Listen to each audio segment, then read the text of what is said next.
Hello students, I am Dinesh Gupta. Today I will tell you about some important questions related NEET. तो आइए start करते हैं। Uricotelism is found in, uricotelism किस में पाया जाता है?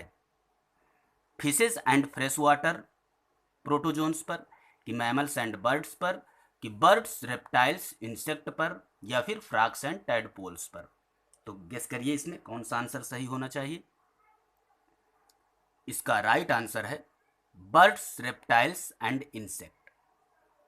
तो ये यूरिकोटेलिज्म होते हैं, मतलब जो यूरिक एसिड का एक्सक्रेशन करते हैं। तो जो डेजर्ट एनिमल्स होते हैं या ऐसे स्थानों पर रहने वाले जीवधारी जहाँ पर पानी कमी होती है, वो यूरिकोटेलिज्म कहलाया करते हैं।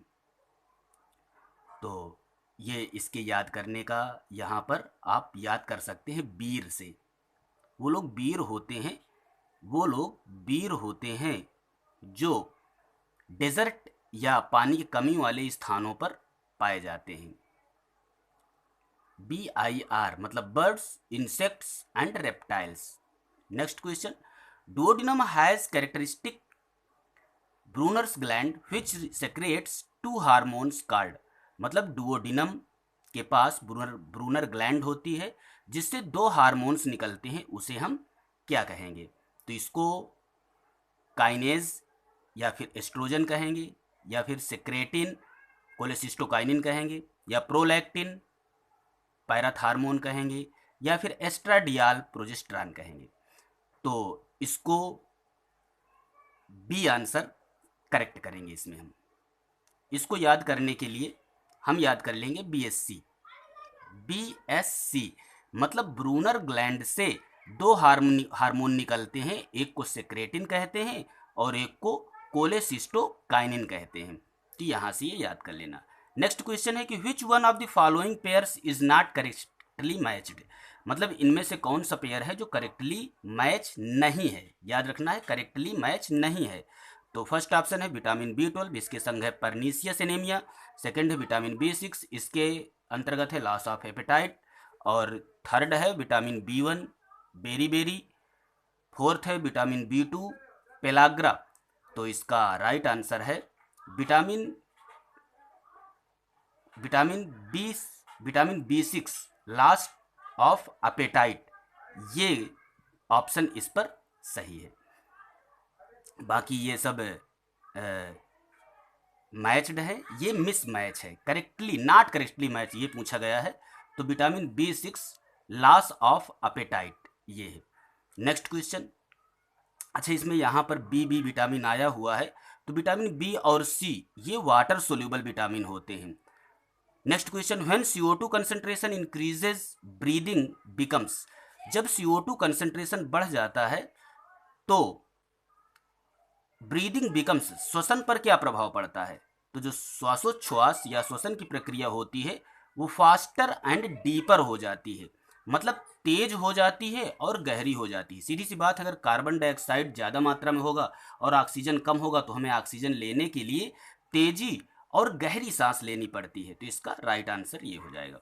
ATPase enzyme needed for muscle contraction is located in. ATPase enzyme जो आवश्यक होता है मसल कंट्रैक्शन के लिए, ये कहाँ पर स्थित होता है? एक्टिनिन पर, ट्रोपोनिन पर, मायोसिन पर या एक्टिन पर?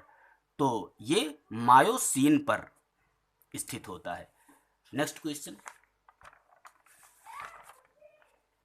Which of the following hormones is not a secretion product of human placenta? इनमें से कौन सा हार्मोन है जो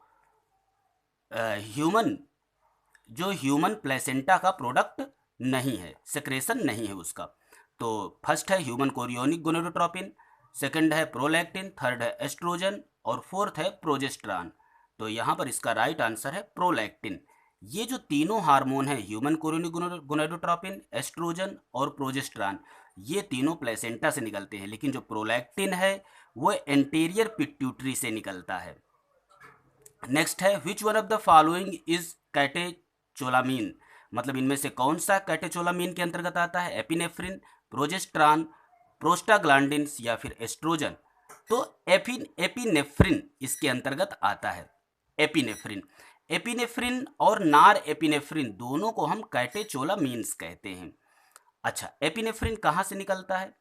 ये एड्रिनल ग्लैंड से निकला करता है और इसको इमरजेंसी हार्मोन्स कहते हैं, आपातकालीन हार्मोन्स कहा जाता है। नेक्स्ट है कि when a diploid female plant is crossed with a tetraploid male, the ploidy of endosperm cells in the resulting seed is. अगर कोई डिप्लॉयड फीमेल प्लांट है और उसका क्रॉसिंग जो है वो टेट्राप्लॉयड मेल प्लांट से होनी है, तो उसका एंडोस्पर्म कैसा होगा? तो उसका एंडोस्पर्म जो होगा वो टेट्राप्लॉयड होगा। क्यों?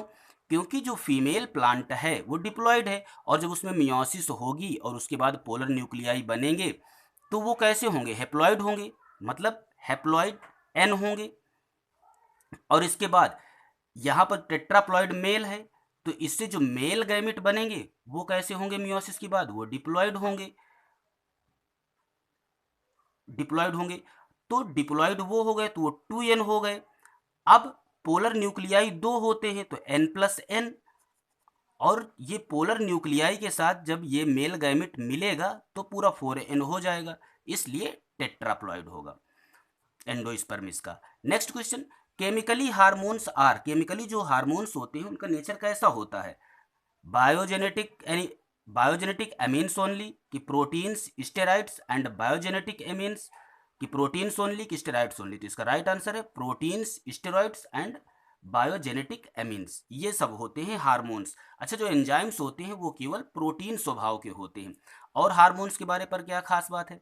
हार्मोन्स जो होते हैं उनका मॉलिक्यूलर वेट लो होता है और हार्मोन्स जो होते हैं वो कार्य करने के बाद नष्ट हो जाते हैं। The maximum growth rate occurs in, maximum growth rate किस में मिलता है? यहाँ पर स्टेशनरी फेज पर, कि सेनेसेंट फेज पर, कि लैग फेज पर, कि एक्सपोनेंशियल फेज पर। तो इसका राइट आंसर है एक्सपोनेंशियल फेज। इसको हम लॉग फेज भी कहते हैं, ये याद रखना। अगर एक्सपोनेंशियल फेज नहीं दिया है तो वहां पर एक ऑप्शन और हो सकता है लॉग फेज।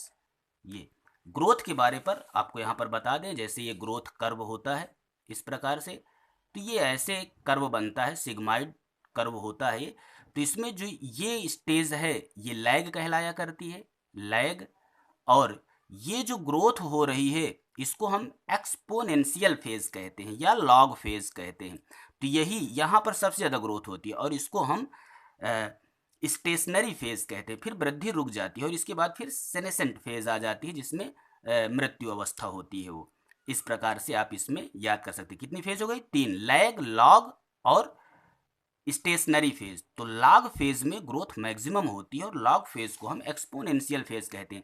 आप चाहे तो इसको ऐसे भी याद कर सकते हैं, मैक्सिमम ग्रोथ मतलब एक्स्ट्रा ग्रोथ। एक्स्ट्रा ग्रोथ को रिलेट करिए एक्सपोनेंशियल फेज से, एक्स फॉर एक्स्ट्रा होता है, मतलब एक्स्ट्रा ग्रोथ या मैक्सिमम ग्रोथ किस में होगी? एक्सपोनेंशियल फेज पर होगी। तो ये क्वेश्चन नीट के लिए बहुत इंपॉर्टेंट है, आप इनको रिवाइज करते रहिए। Thank you for watching.